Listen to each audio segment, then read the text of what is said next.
Hello, welcome to Ielts Travel Consult.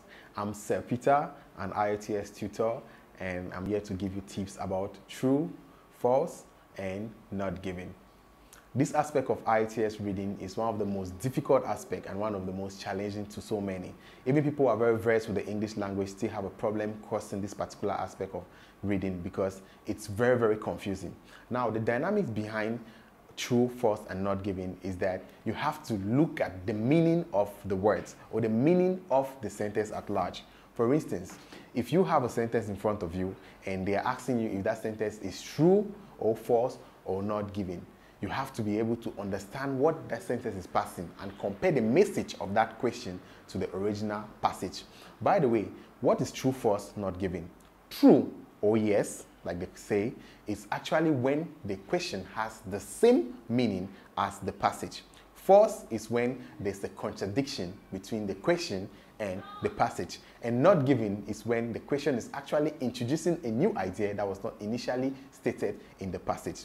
So, if you are reading the passage, for instance, let's say the passage says, nurses work round the clock.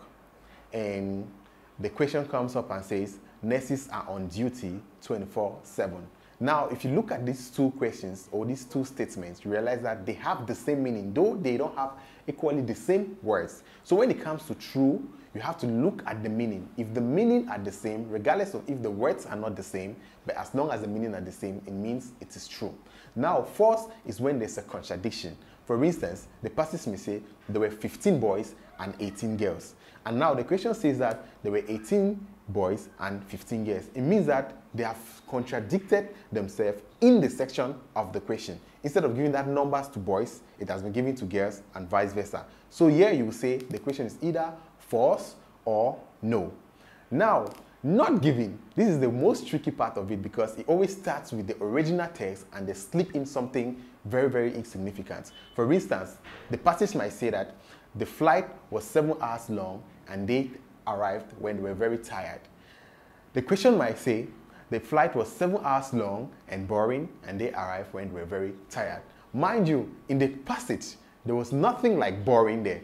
So this little boring is actually an idea that was never initially stated in the passage. So because of this boring, which is a new idea, it has to be not given because it wasn't stated if the flight was actually boring. Yes, it was long. It could be long and interesting. It could be long and entertaining, but it was never boring. So you focus on the meaning when it comes to true, false, or not giving. Thank you very much. I go by the name Sir Peter, an IELTS tutor at Ielts Travel Consult.